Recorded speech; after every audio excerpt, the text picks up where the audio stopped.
Jesus Cristo é o Senhor no céu, na terra e debaixo da terra. Ele é Seguimos santo. con el estudio del Evangelio y hemos estado estudiando los últimos sábados la vida de los apóstoles. Ya vamos por la mitad del grupo apostólico. Primero vimos los dos hermanos Pedro y Andrés, después los dos otros hermanos Jacobo y Juan. La vez pasada estuvimos viendo el llamamiento de Felipe y Natanael. Amén. Entonces ya entraríamos a estudiar los últimos 6 y hoy estudiaríamos a Mateo y a Tomás. Como dice en el verso 13, y cuando era de día llamó a sus 12 y escogió a sus discípulos, y escogió a 12 de ellos, a los cuales también llamó apóstoles. A Simón, a quien también llamó Pedro, a Andrés su hermano, Jacobo y Juan, Felipe y Bartolomeo, y los que estudiaríamos hoy, Mateo y Tomás. Entonces vamos a hablar un poco hoy de la vida de Mateo y un poco de la vida de Tomás. Si ustedes quieren leer ahí en Mateo 10, verso 3, es interesante que el mismo Mateo, que es el escritor del Evangelio, le añade a la lista que estamos viendo de los apóstoles cuando él se refiere a sí mismo, que era Mateo el publicano. O sea, para que no quedara dudas, él mismo añade que él era un publicano. Y eso hace bastante interesante la lista de los apóstoles.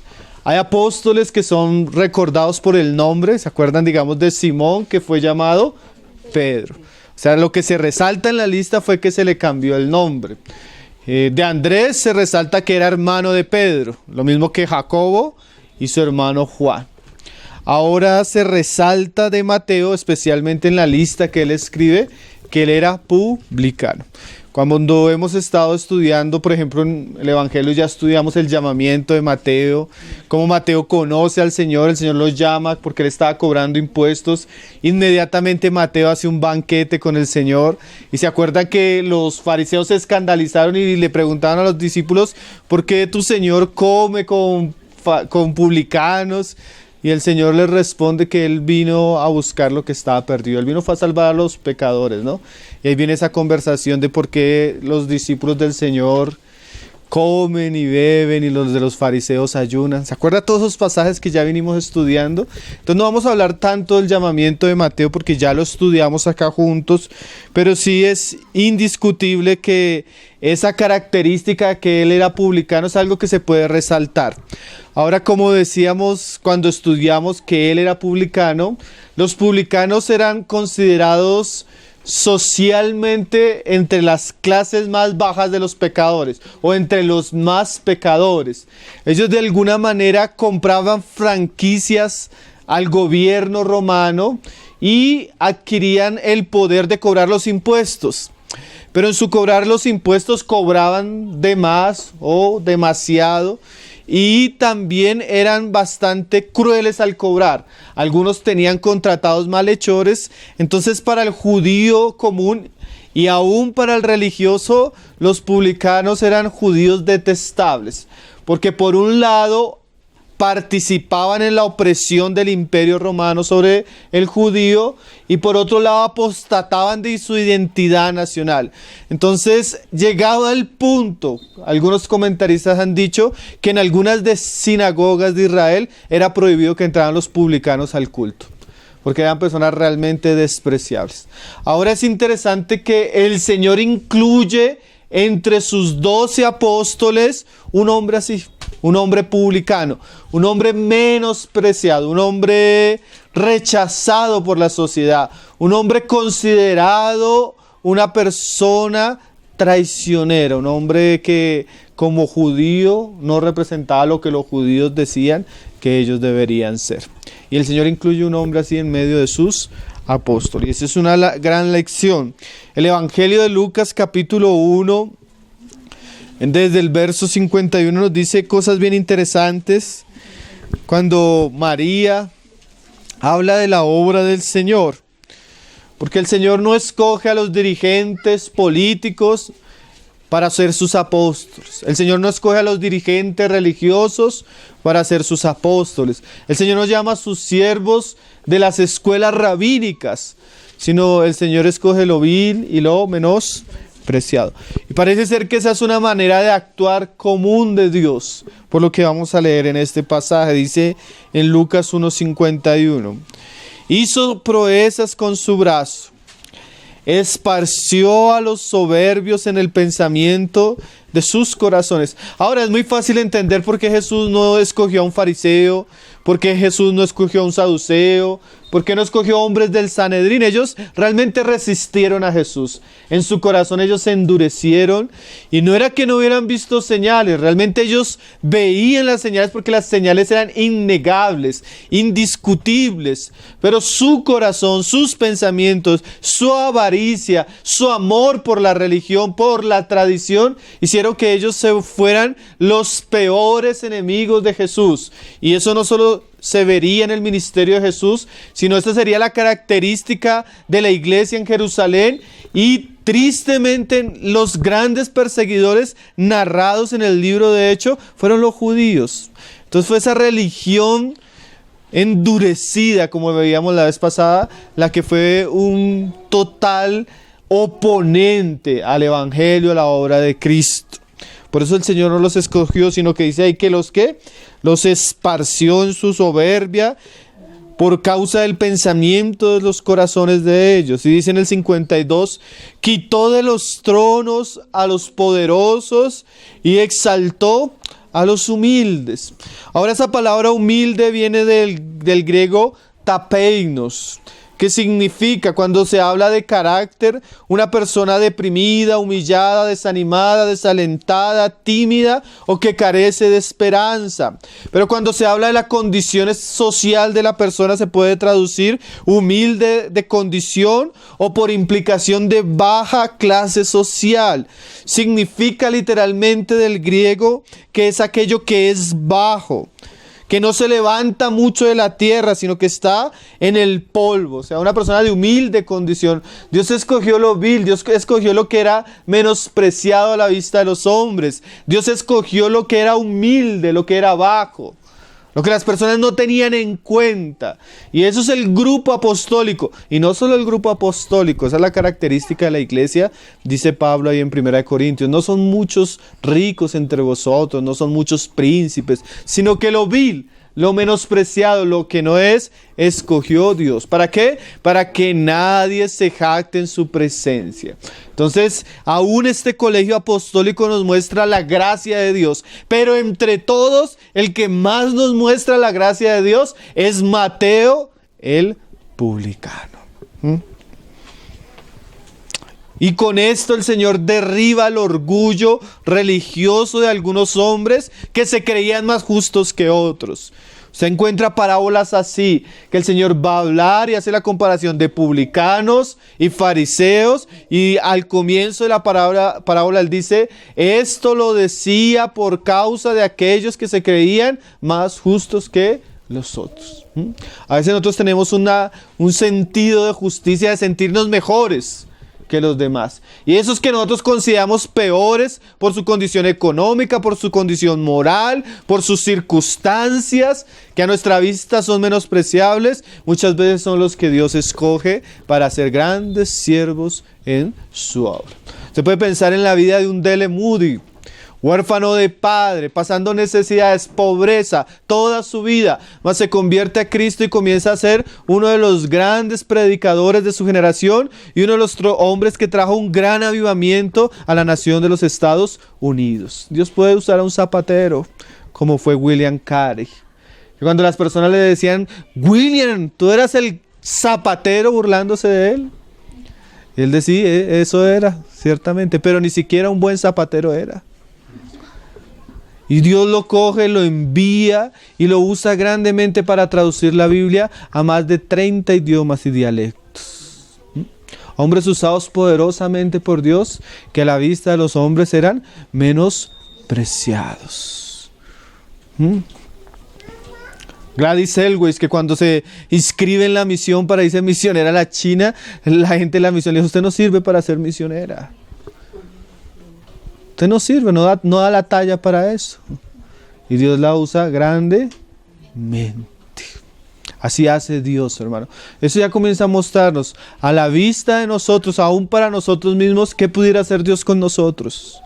Hermano, Dios le gusta exaltar al humilde, así como le gusta destruir la soberbia a los altivos. Si usted es una persona que se cree muy justa, muy buena, muy capaz, tiene que reconsiderarse delante de Dios y ver su indignidad, porque ese es el primer paso tal vez para comenzar a caminar con Dios y a ver su poder. Por eso a veces, hermano, no malentienda la palabra. Cuando nosotros hablamos del estándar que Dios tiene, por ejemplo, los domingos que estamos hablando tanto del estándar y la responsabilidad cristiana, no estamos poniendo un estándar que usted deba cumplir en sus capacidades humanas.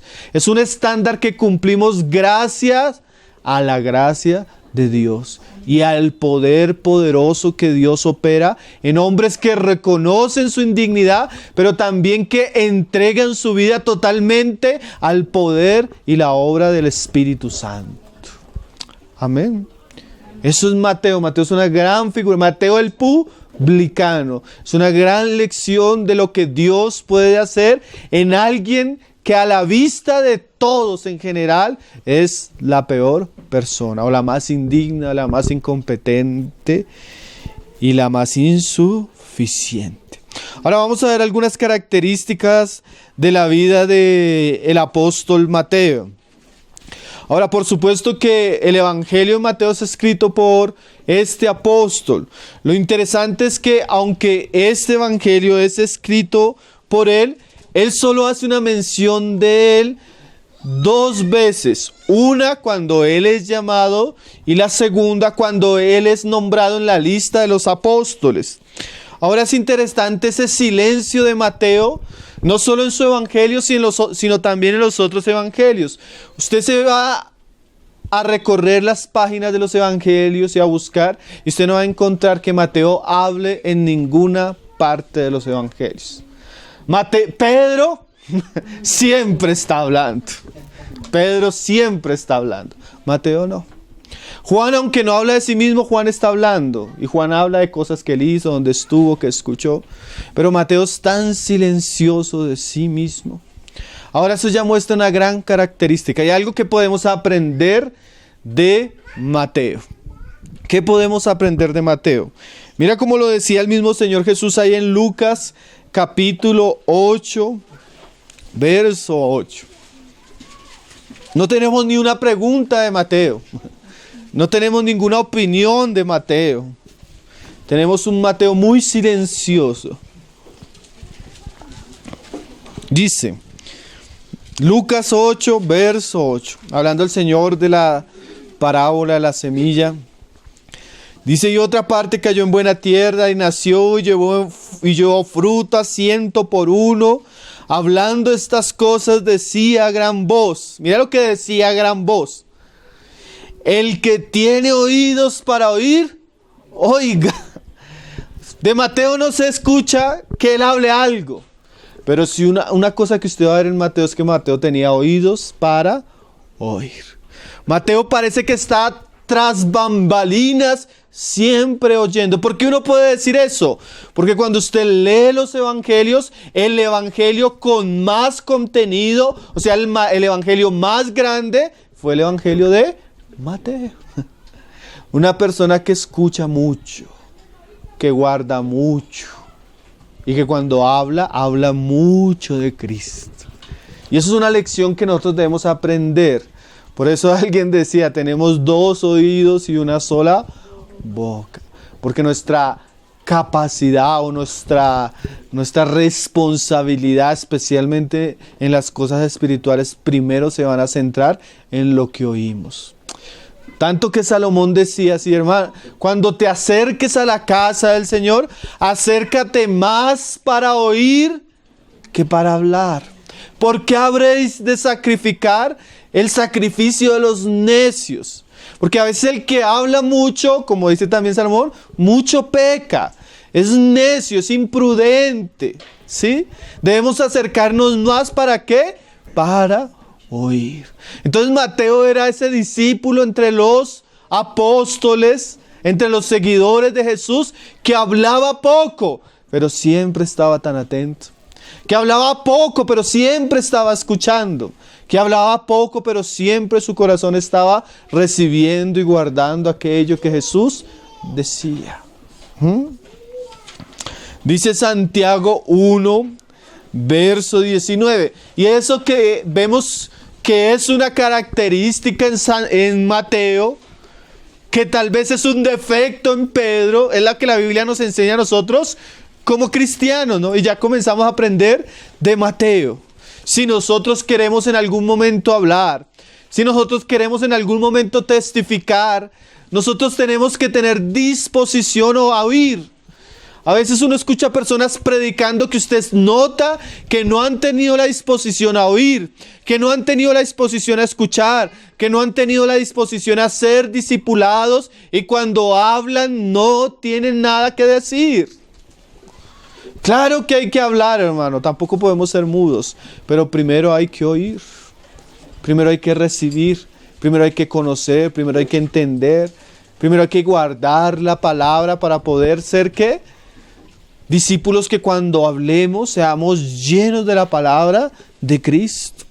Y dice Santiago, ahí en Santiago 1:19, hablando de uno de los problemas serios que tiene el hombre, que es la lengua.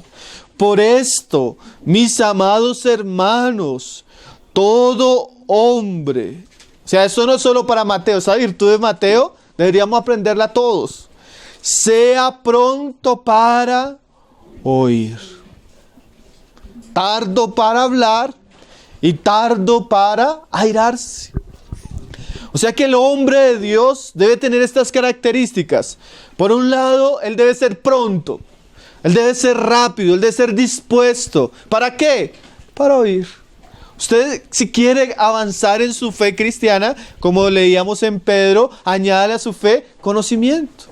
O sea, usted debe aprender a oír y debe estar dispuesto a oír, debe ser diligente en oír. Usted debe estar donde se está predicando la palabra, donde se está ministrando las escrituras. ¿Por qué? Porque si usted está ahí con sus oídos atentos, usted va a comenzar a recibir, a aprender, a conocer a Cristo, a entender los misterios. Y esa palabra va a tener un propósito, tiene un propósito y va a cumplir una obra en su vida. ¿Sí? Pero también así como debe ser pronto para oír, debe ser tardo para hablar.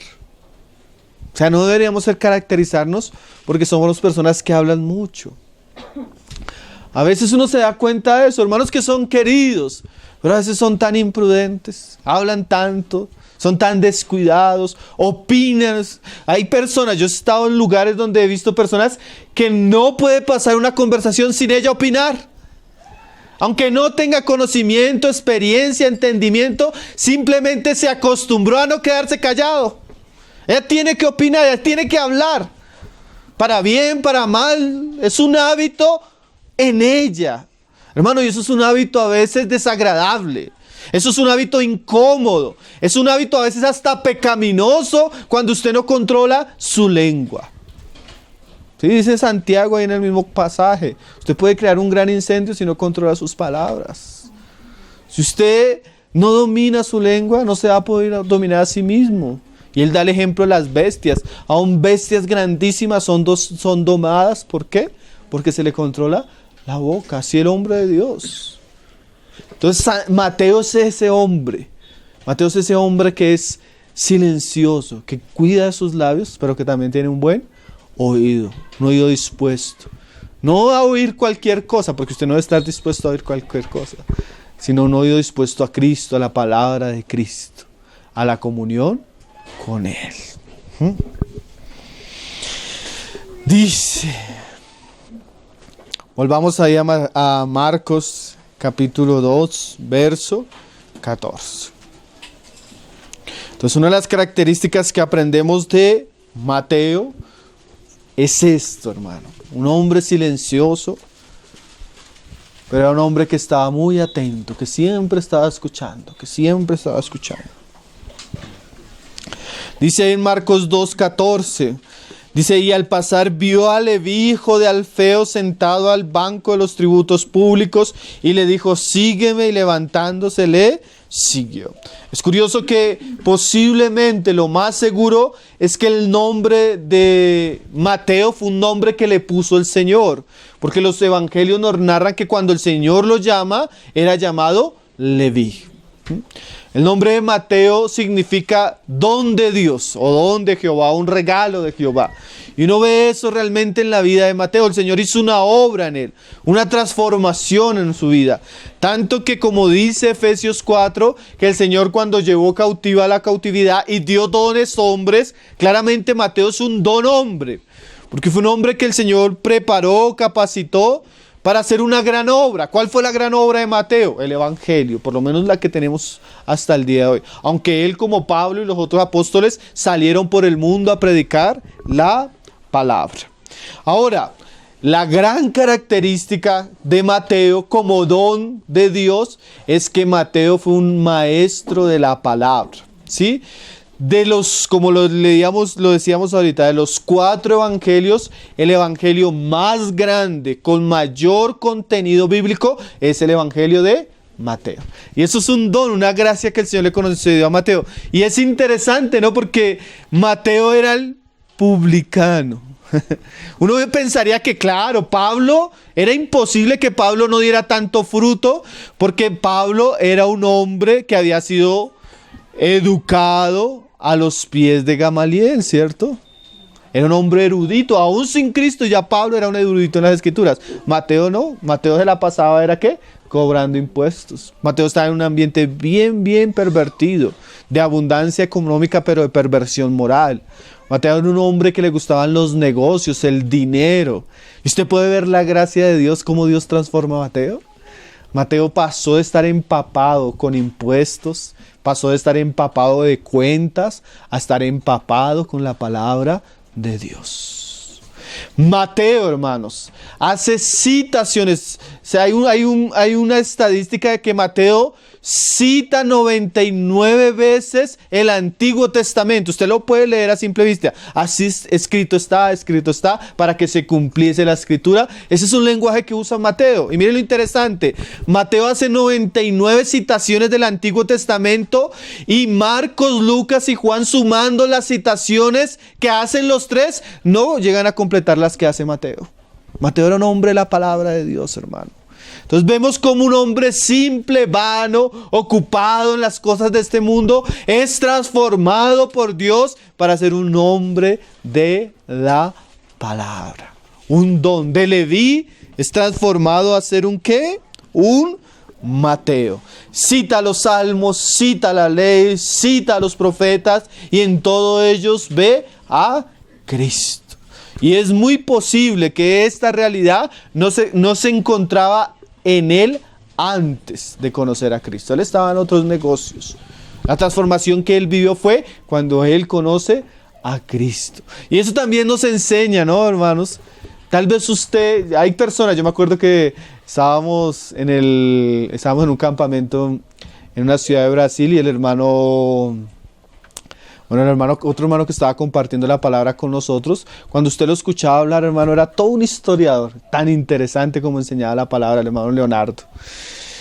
Y llega el hermano, comienza a contar que él desde niño era apasionado por la historia. ¿Sí? Él en clase de historia dice que cuando el profesor les daba el currículo para el año, él antes de que el profesor avanzara, él ya se había leído todos los libros de historia que el profesor decía. Y cuando usted lo escucha hablar de historia, es tan interesante escucharlo hablar desde una perspectiva cristiana. Pero también el otro hermano que estaba compartiendo la palabra, cuando fue a dar su testimonio, dijo: hermano, yo nunca antes de Cristo me leí un libro. Entonces el contraste, por ante unos hombres bien estudiados y otros hombres que llegan a Cristo y nunca han leído. Y tal vez eso es usted.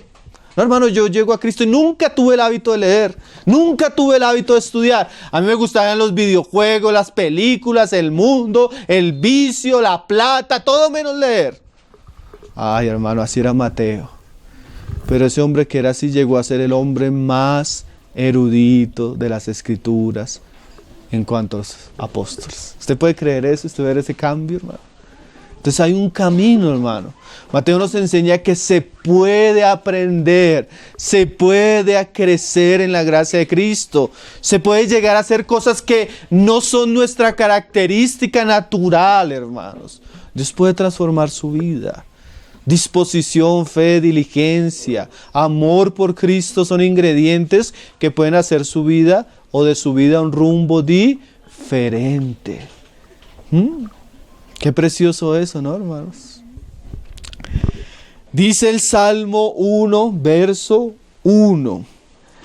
Bienaventurado el varón que no anduvo en consejo de malos, ni estuvo en camino de pecadores, ni en silla de escarnecedores se ha sentado. A veces son esas cosas las que nos quitan el tiempo de la palabra. Malos consejos, malos caminos, malas amistades, malas conversaciones, malos programas de televisión, malos hábitos. Esos son cosas nocivas para que las cosas genuinas crezcan en nosotros, hermanos. ¿Sí? Sino que lo contrario del buen árbol o del hombre justo, ¿qué es? Sino que en la ley de Jehová está su delicia. Y en su ley medita de día y de noche, hermano. Hermano, hay algo que nosotros podemos decir. Cuando Jesús les decía a sus discípulos que no se preocuparan porque cuando ellos estuvieran delante de los jueces o fueran a ser perseguidos, el Espíritu Santo les iba a hablar. No quiere decir que nosotros debamos ser irresponsables con la palabra, hermano. No quiere decir que nosotros no debamos leer la palabra ni meditar de día y de noche.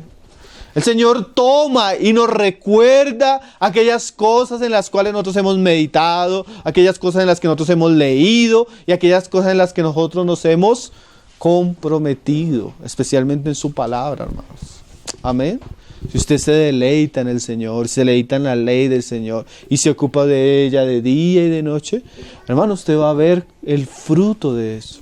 Yo hablaba un día con Jorgito, uno de los hermanos de Teusaquillo, y él me decía, hermano, para mí ha sido una gran bendición memorizar versículos. Cada vez que voy a predicar, hermanos, yo comienzo a hablar y yo veo como hay como un fluir que las palabras no me sobran, no me bastan. Hablo y hablo y hablo y viene a mi mente todos esos versículos que me he memorizado. Hermano, cuán precioso es una persona que medita, que se ocupa en la palabra del Señor. Y eso fue una de las características de Mateo. Pasó de ser algo menospreciable a ser un hombre como Jesús describió, un escriba docto en el reino de los cielos. Pero eso es la gracia de Dios, que Dios operó en él, pero también podría operar en nosotros, hermanos. Amén. Ahora, otra cosa bien interesante en Mateo, vamos a verla en otro evangelista, pero aplicarla a Mateo. Lucas 1, verso 1. ¿Qué estaba haciendo Mateo cuando el Señor lo llamó? Él era recaudador de impuestos. Su asunto era la plata, su asunto eran los números, su asunto era la contabilidad. Él, para ser un buen contador de impuestos, él tenía que estar metido en lo que era dinero, números, cifras. Él tenía que ser una persona ordenada, él tenía que ser una persona bien, porque si no esos asuntos no prosperan, ¿no? Si usted tiene un negocio y si usted no es organizado con el dinero, con cuentas, con eso, el asunto no prospera. Aún hermano, muchas veces los problemas económicos que nosotros tenemos es porque nos falta ese cierto orden, ¿no? Tampoco hay que ser demasiado, pero hay que tener un equilibrio. Pero Mateo era así, Mateo era un cobrador de impuestos. Cuando Jesús lo llamó, estaba haciendo eso. Ahora, ¿por qué resalto esta realidad, hermano?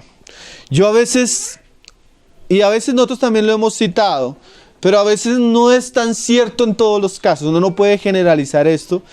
Y hay algo que es muy interesante en Mateo, es como Dios convierte los talentos naturales de Mateo para su gloria.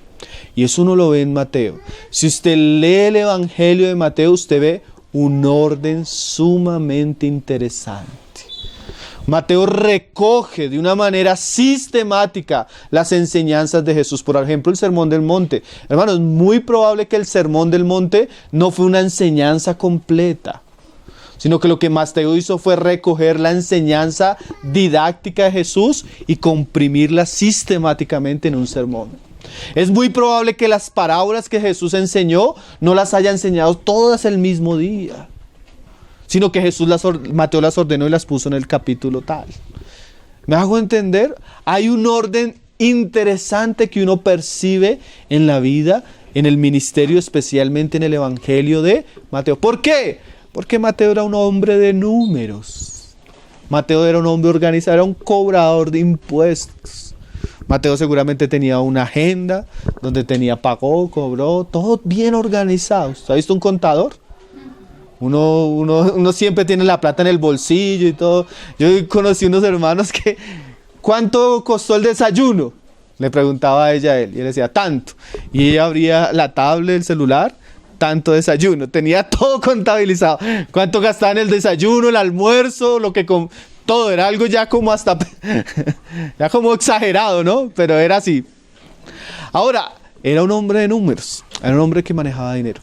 Pero miren, hermanos, cómo Dios convierte algo natural o usa algo que Dios le había dado algo a Mateo de manera natural para el reino de los cielos.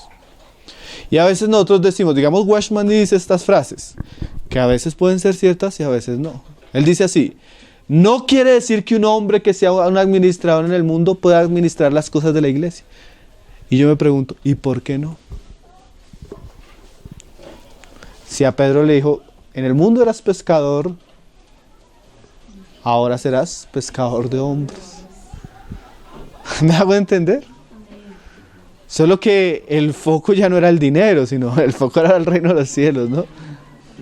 Pero yo, ahí quiero comenzar a despertar la conciencia de los hermanos. ¿Cuántos dones naturales usted ha recibido, hermano? Que son una característica muy particular suya, que podrían ser usados ahora para la gloria de Dios. ¿Sí? Alguien decía, nosotros le servíamos tan bien al diablo con nuestros dones, hermanos. Pero ahora no usamos eso para la gloria de Dios. Hay gente matándose con su vida, con su cuerpo, con sus talentos en el mundo, hermano. Y eso no lo usan para el Señor. Cuando Jesús dice, amarás al Señor con todo tu corazón, con toda tu mente, con todas tus fuerzas. Eso incluye todo nuestro ser, hermano. ¿Sí? Yo no sé cuál sea la gracia, porque todos hemos recibido. Hasta las personas del mundo han recibido capacidades naturales muy sobresalientes. Lo interesante de Mateo es cómo el Señor giró eso para que eso fuera usado para la gloria del Señor. Y mira lo que dice Lucas, porque vamos a verlo en Lucas, porque Lucas es muy interesante también. Dice, puesto que muchos en el 1:1 han tratado de poner en orden la historia de las cosas que entre nosotros han sido ciertísimas, tal como nos los enseñaron los que desde el principio lo vieron con sus ojos y fueron ministros de la palabra, me ha parecido también a mí, después de haber investigado con diligencia todas las cosas desde su origen. Mira Lucas. Hay evangelios que podríamos decir son fruto de la experiencia personal, como el evangelio de Juan. Juan tuvo una experiencia tremenda personal con Jesús, pero el evangelio de Lucas es fruto de la investigación personal. ¿A quién escogió Dios? A un hombre que profesionalmente su carrera le exigía un estudio exigente, como un médico. ¿Sabe cuánto tiene que leer un médico, hermano, para sacar una carrera profesional? Es una cosa absurda. Tienen que leer y memorizar y ser tan cuidadosos con eso que están estudiando. Ahora Lucas dice, me propuse investigar diligentemente la historia. O sea que el evangelio de Lucas es producto del ejercicio diligente de las capacidades humanas rendidas al señorío de Cristo. Tal vez usted no sea historiador como lo llegó a ser Lucas. Lucas es uno de los grandes historiadores, hermano, de la humanidad. Su evangelio y el libro de Hechos no tiene comparación con ningún otro tratado histórico antiguo. Y eso lo tienen que aceptar hasta los teólogos y aún las personas más contrarias a la fe. ¿Qué ve usted? Un don natural puesto al servicio de Cristo. Yo a veces me maravillo de los dones que tienen ciertas personas, pero me admiro de cómo ellos los usan para otras cosas menos para Cristo. Yo me acuerdo una vez tuvimos un joven acá que se reunía con nosotros y tenía tantos talentos, hermano. Era diseñador, programador, sabía hacer animaciones, sabía hacer de todo. Yo le decía, Señor, yo quiero la mitad de lo que este joven tiene. Y ahorita lo está usando para servicio del diablo. ¿Sí? Usted lee, cuando lee el Antiguo Testamento, yo estoy leyendo ahorita el libro de, está leyendo Crónicas, y dice, 10,000 músicos que eran idóneos para eso, 10,000 no sé qué porteros, porque Dios les había dado gracia para eso, no sé cuánto, o sea, cada uno ejercía según lo que Dios le había dado, hermano. ¿Usted qué ha recibido? ¿Sí? ¿Lo está usando para el Señor? Hoy íbamos con un taxista. El taxista era cristiano, entonces comenzó a contarnos la historia de él. Entonces él dice que cuando él conoció al Señor era un sinvergüenza. Él tenía 2 mujeres. Entonces tenía a su esposa y la amante. Entonces que se convirtió al Señor y en esa llenura del Espíritu un día iba a ir para la reunión de ayuno y de oración de la iglesia y que no tenía para el pasaje. Entonces le pidió plata prestada a unas personas, a 3 personas, ninguno le prestó. Entonces así dijo, no, pero yo estaba tan lleno del Espíritu y me fui para la reunión de ayuno caminando. Pero mientras iba caminando decía, Señor, yo siendo cristiano y pidiendo plata y ahora tú no me das ni para el pasaje y voy caminando. Entonces él dice que la iglesia donde él se congregaba quedaba en una esquina y en la otra esquina vivía el amante. Pero mientras él iba reclamando que por qué el Señor no le daba y le tocaba caminar para ir a la iglesia, así, el Señor le recordó, ¿y cuántas veces ibas caminando por Martica? Martica era el amante. Y que ahí sintió vergüenza porque para el amante sí podía caminar, pero para el Señor no, se sentía miserable caminando. Y yo le podría decir lo mismo en cuanto a sus dones, hermano. ¿Cuántas veces usted usó sus dones para sus marticas? ¿Sí? Y no los usa para el Señor. No sé si me entendió la historia. Cristianos que usaron tantas cosas para el mundo y no las usaron para el Señor. Hermano, hasta, como hablaba alguien, hasta el dinero, hermano. Sí, él mismo nos decía que una vez el Señor lo reargulló porque no ofrendó en la iglesia. Él dijo, Señor, pero no es tanto. Y el Señor le decía al hermano, ¿y cuántas veces gastaste tanta plata con Martica? Y verdad, nosotros usamos todas las cosas para otras cosas, pero para el Señor. El hermano Gerson un día le estaba diciendo, oye hermano, ese libro que están vendiendo está como caro, yo molestándolo. Le dije, hermano, eso es lo que se gasta usted en una pizza. Pero trabajamos para comprar la comida que perece, pero la que no perece no somos ni capaces de hacerlo. Cristianos que se indignan cuando uno les dice que un libro cuesta algo. ¿Me hago entender? A veces para las cosas del Señor somos, hermanos, tan... discúlpeme la palabra, tan desgraciados. Esa es la palabra, hermano. Esa es la palabra. Digamos el ejemplo de la lectura de la palabra. ¿Cuánto un hombre se mata estudiando, hermano, por una carrera? Pero si fuéramos así con la palabra del Señor, ¿qué sería nuestra vida, hermano? Mateo no era historiador, ese no era su don, ese era Lucas. Pero Mateo, como cobrador de impuestos, era un estadista. Y usted ve eso en el Evangelio, hermano. Un orden interesante, hermano. Eso solo lo hace alguien que es así de ordenado. Si nosotros fuéramos así de ordenados como somos para ciertas cosas para el Señor, ¿cómo sería nuestra vida, hermano? Yo una vez estaba en la casa de una familia. Se sentó el niño a comer. En otro país, no piense que va a hablar de usted. Se sentó el niño a comer y la hermana: este es el desayuno, hay tantos gramos de carbohidratos, hay tantos gramos de no sé qué, no puede tomar esto porque esto es azúcar, no puede. Y yo me quedé pensando, ¿será que la hermana es igual de diligente y celosa enseñándole la palabra a ese muchacho que lo es como lo es con la comida?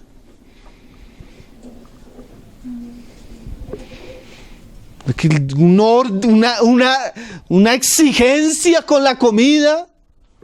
Pero ¿será que así, con ese mismo orden y seriedad trata las cuestiones espirituales de su hijo? Sí. A veces somos muy ordenados en cosas que no deberíamos ser tan ordenados y rígidos. Y en las cosas que deberíamos ser diligentes, no lo somos. Pero Mateo aplicó sus dones. Vamos a leer un pasaje ahí en Santiago. Santiago 1, verso 17. Santiago 1, verso 17. Dice: toda buena dádiva y todo don perfecto desciende de lo alto, del Padre de las luces. O sea, no hay dádivas, no hay dones, no hay capacidades que los hombres tengan que no venga de Dios. Hasta el impío, por ejemplo, el cantante que tiene una voz extraordinaria que parece de otra galaxia, la tiene porque Dios se la dio. Si no, no podría hacerlo. ¿Sí? El hombre inteligente, científico, que tiene la capacidad para entender cosas que solo ellos entienden, la tiene porque se la dio Dios. Ahora, mire lo que dice Santiago en el verso 10, capítulo 4, verso 17. Y al que sabe hacer lo bueno, ¿por qué lo sabe? Porque lo recibió. Porque recibió un don de hacer lo bueno. Mira lo que dice el versículo: y no lo hace, le es pecado. O sea, no es solo negligencia, no solo es descuido. Dios dice es pecado. Yo una vez estaba reunido con un grupo de como de 7 hermanos. Y era muy interesante porque estábamos haciendo algo que era para el Señor, pero lo interesante era que Dios estaba usando los dones de esos hermanos naturales. Y yo les decía, personas que eran profesionales en las cosas que hacían en el mundo, pero ahora las estaban usando para el Señor. Yo les decía, hermanos, ustedes deben sentir algo, deben sentir gratitud. Yo los veo a ustedes y yo veo que deben sentir gratitud porque el Señor les está concediendo usar sus dones naturales para su gloria. ¿Sí? Qué cosa extraordinaria, ¿no? Hermano, y aquí hay que hacer una claridad. Y nosotros a veces enfatizando unas cosas desmeritamos otras. Claro, es cierto que el evangelio no puede ser mudado, no puede ser torcido, no puede ser manipulado. Y cuando predicamos la palabra, cuando estamos en la iglesia, hay un orden en cuanto a las cosas santas de Dios. Amén. Pero hay cosas que salen de nuestra esfera de iglesia. Por ejemplo, yo voy a darle un ejemplo que a veces hemos usado. La música. Usar música, hermano, en el culto de una manera desmedida, eso da una imagen extraña al evangelio. ¿Me hago entender? Al orden de la iglesia. Pero fuera del ambiente de la iglesia, qué bueno que digamos los hermanos que son músicos compusieran música para el Señor, ¿no? Hicieran arte para el Señor, como individuo. Yo digo, hermano, yo disfruto viendo un buen video de música cristiana, con una buena letra, con un buen mensaje, pero además con unas buenas cámaras, con una buena... Todo eso es arte, ¿me hago entender? Y puede ser usado para gloria de Dios. Claro, nuestro culto no va a ser eso, ¿me entiende?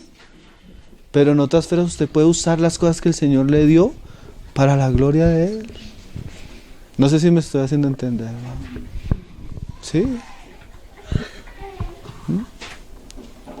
Pero a veces nosotros no valoramos eso, hermano.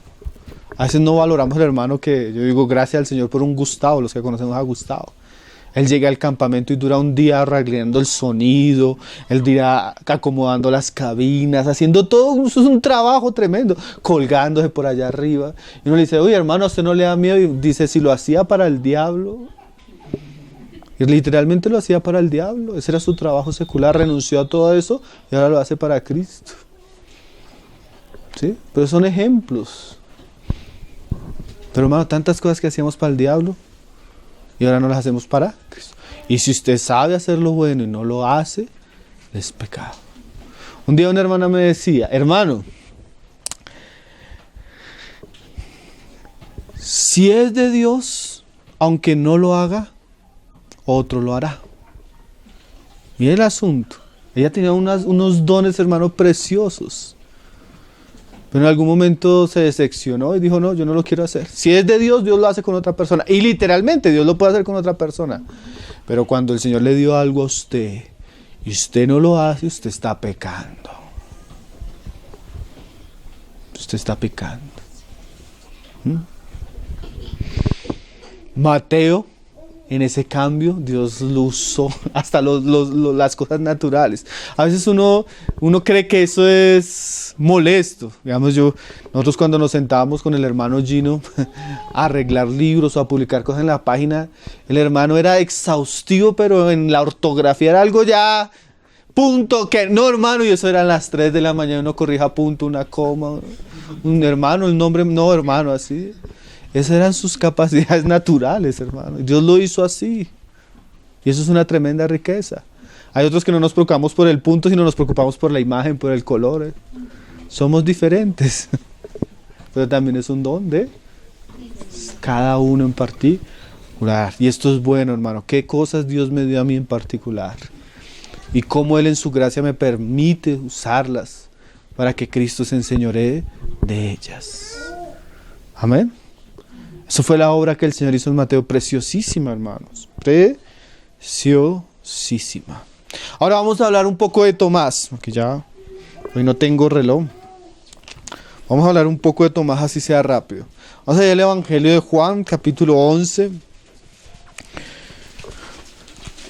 Interesante que el Señor enfoca el ministerio de Mateo a los judíos. Los que más lo menospreciaban fue a ellos a los que el Señor los envió.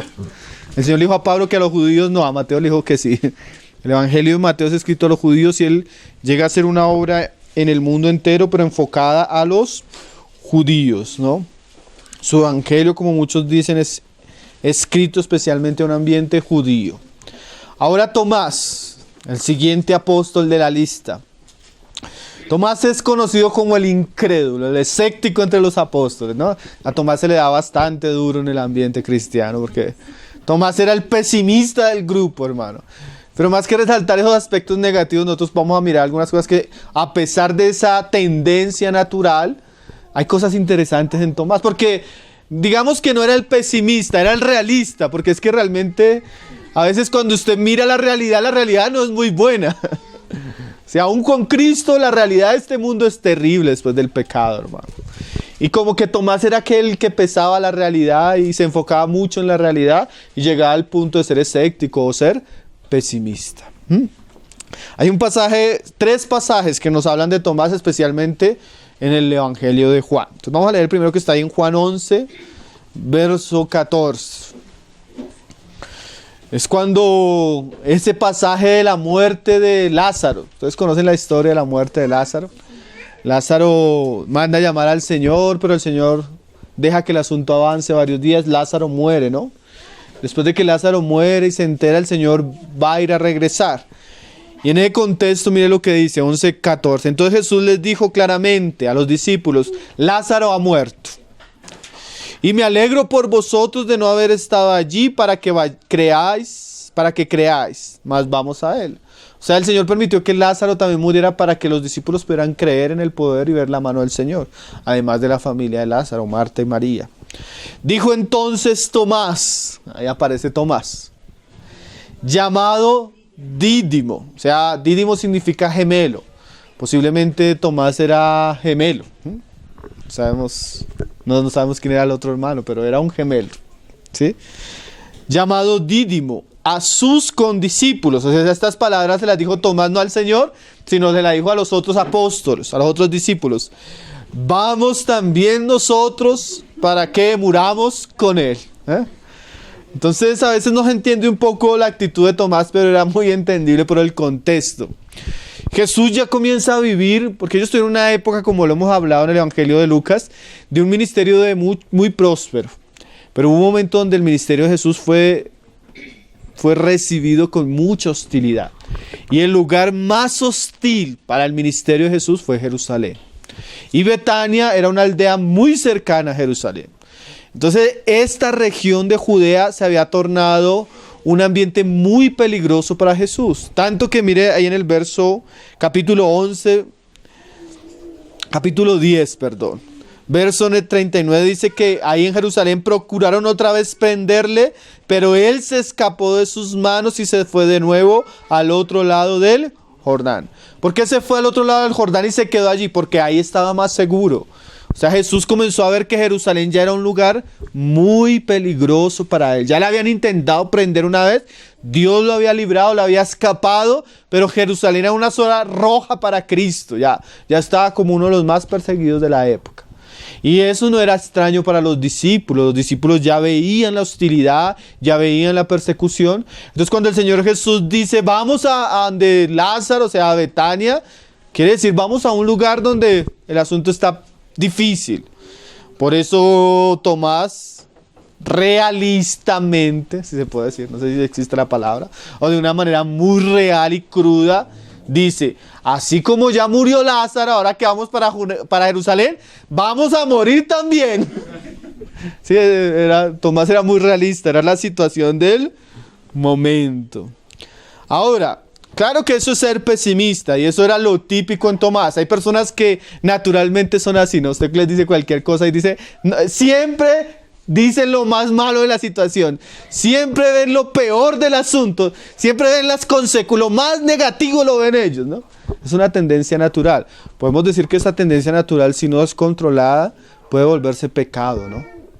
Como lo llegó a ser en algún momento Tomás. Pero así era Tomás. Ahora, consuélese con esto. Jesús incluyó entre sus apóstoles personas como Tomás.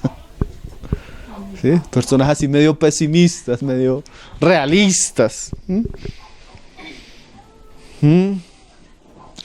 Tomás solo veía el desastre que estaba por delante. Seguramente los iban a apedrear. Ahora, lo interesante, y esto es muy importante, y esto es algo que se resalta, que a veces nunca se resalta, hermano. A pesar de que Tomás era pesimista, era tanto el amor de Jesús, de Tomás por Jesús, que a pesar de que él veía que iba a suceder algo malo, fue con Jesús. Entonces, John MacArthur dice de Tomás, había un pesimismo heroico en Tomás. Se va a suceder lo peor, pero vamos. Jesús va a morir, pero vamos a morir con él. Vamos todos a morir. Ustedes ese. A veces, hermano, es mejor el pesimista fiel que el idealista infiel. ¿Sí? Yo a veces digo, hay personas que son solo corazón. Una vez teníamos un hermano, vamos a hacerlo, hermano. Eso nos va a ir bien, el Señor va a prosperar, el Señor va a bendecir. Y a la mitad del camino no estaba ya el hermano. Solo corazón y palabras, porque no persevero. ¿Se ha visto ese cristiano que es así? ¡Ah! Entusiasmado, pero al final Tomás era lo contrario, ¿no? Es una mezcla interesante entre pesimismo y fidelidad. ¿Sí? Si Jesús va a Jerusalén, va a morir con Lázaro y nosotros vamos a morir con él. ¡Vamos! Como hay en El Señor de los Anillos, el enano usa una frase bien interesante. Es cuando van para la guerra, dice, nos van a destruir, nos van a matar, nos va a suceder lo peor. ¿Qué esperamos? ¿Se va a suceder lo peor? Si va a suceder, ¿qué esperamos que suceda? Pero vamos. Hay un pesimismo en Tomás, pero Tomás era fiel al Señor, hermano. Y eso nunca lo resaltamos, ¿no? El Señor nos enseña a través de Tomás Eso. Y eso se veía en otros apóstoles. Por ejemplo, cuando, ahorita que estoy leyendo, estudiando Hechos, interesante que Pablo, el Señor le dice por el Espíritu Santo, manda un profeta, Agabo, que le dice, el hombre que tiene este cinto lo atarán y todo el mundo comienza a reconvenir a Pablo que por favor no vaya a Jerusalén. Y Pablo le dice, pero ¿por qué me sois molestos? ¿Acaso si he de ir a Jerusalén y morir por causa del Señor? Yo no tengo en cuenta mi vida. O sea, eran hombres que eran, ante una cruda realidad, eran fieles y firmes, con tal que acabe el ministerio, dice Pablo. ¿Sí? A veces no es que sea malo ser optimista, hermano, pero lo que podemos resaltar en Tomás es la fidelidad a pesar de la circunstancia difícil. Y es que es interesante, hermano, la vida cristiana va a tener momentos donde, si uno es realista, no van a ser momentos agradables, van a ser momentos difíciles de pruebas, pero vamos. Como dijo Tomás, vamos a morir desde que sea con Él. Es mejor morir con Él a que Jesús avance y nosotros quedemos en el camino atrás, hermano. ¿Sí? John MacArthur parafraseaba esta frase y decía lo siguiente: Él está yendo a la muerte y nosotros vamos a morir con Él. Muchachos, despabilense, vamos y enfrentemos la muerte. Mejor es morir y estar con Jesús que quedarnos aquí. Fidelidad en medio de la crisis. Ahora, vamos a leer otro pasaje que se nos habla de Tomás. Juan 14. Juan 14. Pasajes que de alguna manera están muy ligados. Acuérdense que Tomás lo que desea es ir con Jesús, aunque va a morir con Jesús, lo que desea es ir con Jesús. Dice Juan 14:1, no se turbe vuestro corazón, creéis en Dios, creed también en mí. En la casa de mi Padre muchas moradas hay, si así no fuera ya los hubiera dicho. Voy pues a preparar lugar para vosotros, y si me fuere y os preparare lugar, vendré otra vez y os tomaré a mí mismo, para que donde yo estoy, vosotros también estéis. Y sabéis a dónde voy, y sabéis el camino. Aparece Tomás otra vez. Le dijo Tomás, Señor, no sabemos a dónde vas. ¿Cómo pues podemos saber el camino? De nuevo, Tomás. Interesante, no me voy. Y vendré y os llevaré para que estén conmigo. Póngase en el contexto. Tomás ama estar con Jesús, aunque le toque morir. Y ahora Jesús le dice que ya él no va a estar con ellos, que él se va.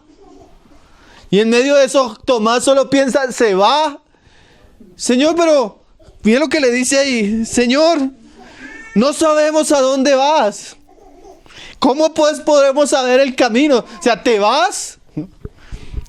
Porque él dijo anteriormente, si va, así sea a morir, vamos con él. Pero ahora te vas, Señor. Usted ve la preocupación de Tomás de que después de estar tantos años con el Señor, 3 años siguiéndole, conociéndole, ahora el Señor dice que él se va y él está preocupado. Tomás era una persona devota, ¿no? Una persona que aunque no entendía mucho, porque usted lee el discurso y el Señor está hablando unas cosas tremendas, ¿no? Ellos no entendían en ese momento, pero aunque no entendía, ¿qué ve usted en Tomás ahí? Amor. ¿Cómo te vas a ir, Señor? Y no sabemos a dónde vas a ir, Señor. Es interesante Tomás, ¿no? Su corazón languidecía al oír que Jesús se había de dejarlos.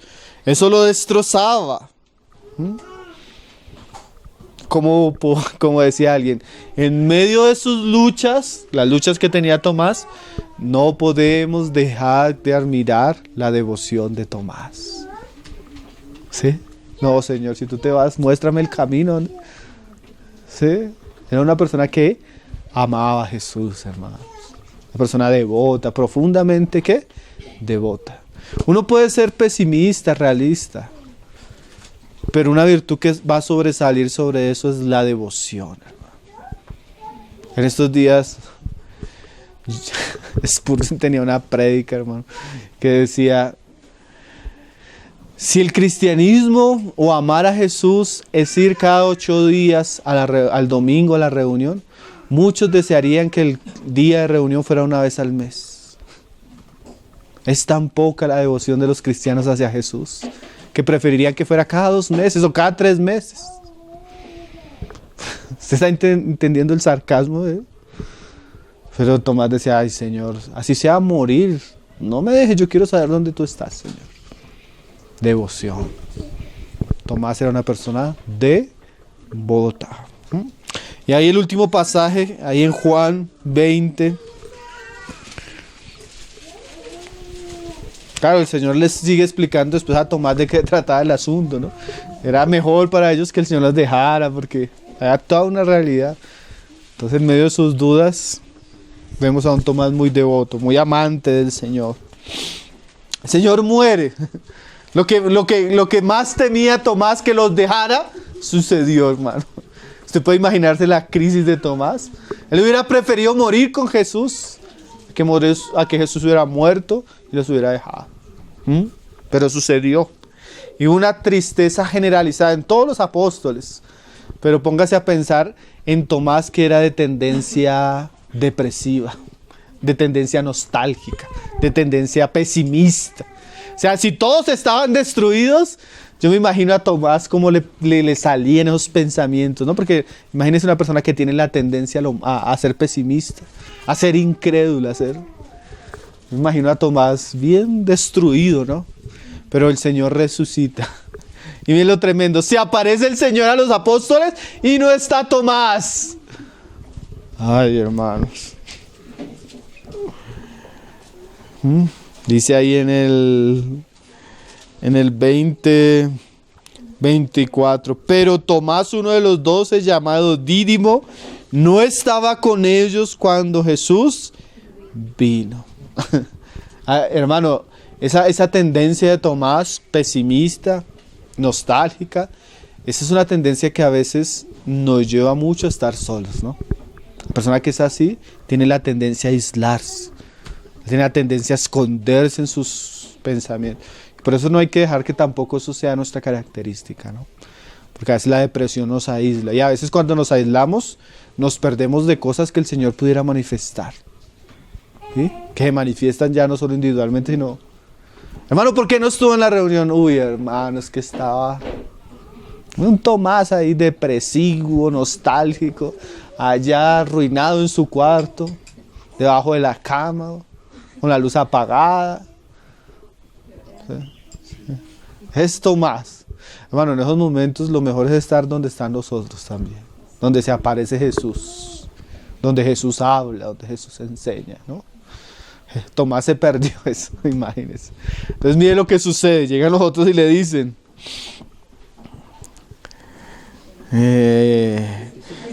25, le dijeron pues los otros discípulos, al Señor hemos visto. Él les dijo, pues imagínense una persona deprimida, nostálgica, incrédula, pesimista, ¿cómo iba a responder? Y además con el corazón roto porque el Señor se le había muerto. Si no viere en sus manos la señal de los clavos y metiere mi dedo en el lugar de los clavos y metiere mi mano en su costado, no creeré. Ahora, esta reacción solo, claro, fue explosiva, pero si usted mira, todos ellos pasaron por lo mismo, hermano. Todos ellos, todos los apóstoles en la muerte estaban en una situación parecida, ¿no? Por ejemplo, Marcos 16, verso 10, cuando el Señor se le aparece a María Magdalena, dice el pasaje que yendo ella lo hizo saber a quienes estaban con él, que estaban tristes y llorando. O sea, todos estaban tristes, todos estaban llorando. Y María viene y les cuenta y dice, ellos cuando oyeron que vivía y que había sido visto por ella, no lo creyeron. O sea, esa incredulidad que a veces solo se resalta en Tomás, era una realidad en todos ellos. Por ejemplo, los discípulos que iban camino de Emaús, caminaron con el Señor les habló y aún así no le reconocieron tampoco. Fue solamente cuando el Señor se les aparece. Él mismo dice, si quieren leámoslo ahí en Juan 20, dice en el verso 20, cuando les aparece que Tomás no estaba, dice, cuando les hubo dicho esto, les mostró las manos y el costado. Tal vez ellos le dijeron, vimos al Señor, vimos sus manos y su costado, y él, si yo no viere. sus manos y yo no viera su costado, no voy a creer. ¿Por qué? Porque ellos ya lo habían visto. Entonces para ellos era muy fácil creer porque ya le habían visto. Pero en ese momento de reacción de Tomás, qué bueno que el Señor no lo dejó ahí, sino mire lo que dice ahí en el 26. 8 días después, otra vez estaban sus discípulos dentro y con ellos Tomás. Llegó Jesús, estando las puertas cerradas, y se puso en medio de ellos y les dijo: pasa a vosotros. Luego dijo a Tomás, ya no se va a referir a todos, sino a Tomás. El Señor no necesitaba que le contara las palabras que había dicho Tomás. El Señor es omnipresente. Pon aquí tu dedo y mira mis manos, y acerca tu mano y métela en mi costado. Mira esas palabras. Eso es como cuando el Señor le dijo a Pedro: ¿me amas? Y se lo dijo ¿cuántas veces? 3. ¿Por qué 3? Porque 3 veces lo negó. Simple la ecuación, ¿no? Ahora lo mismo. ¿Qué quiere Tomás? ¿Meter los dedos? ¿Tocarla? ¿Qué quiere? ¿Qué quiere ver Tomás? El Señor no nos deja en nuestra incredulidad, gracias a Él, ¿no? No nos deja en nuestras dudas. Él generalmente responde las preguntas y aquieta nuestras incertidumbres. Y no seas incrédulo, sino creyente. O sea, uno puede notar que Tomás realmente se caracterizaba eso es por ser incrédulo. Eso no era una virtud. Lo que hemos dicho del pesimismo, eso no es una virtud, hermano. Eso es algo que hay que corregir. No debemos ser incrédulos, sino que creyente. El Señor le dijo a Tomás. Y de ahí en adelante Tomás fue ¿qué? Creyente, hermano. Eso es como nosotros vemos en Tomás lo que Pedro. Una cosa es Pedro en los evangelios y otra cosa es Pedro en el libro de Hechos, lleno del Espíritu, ¿no? Lo mismo para nosotros. Tomás era una persona y fue transformada, hermano. Tomás ya no sería el mismo incrédulo, sino ahora se caracterizaría por ser ¿qué? Creyente. Y dice: entonces Tomás respondió y le dijo: Señor mío y Dios mío. Algunos comentaristas han dicho que esta es la más grande afirmación que salió de la boca de los apóstoles. La afirmación acerca de la divinidad de Jesús. Tú eres mi Señor y eres mi Dios. ¿Sí? Pasó de ser escéptico a un hombre lleno de fe y con una confirmación sumamente gloriosa. El Tomás melancólico, desconsolado, negativo, depresivo, cambió. Ahora la historia nos muestra, hermano, que él llegó a ser un gran evangelista, un gran apóstol. Llegó a predicar el evangelio hasta la India.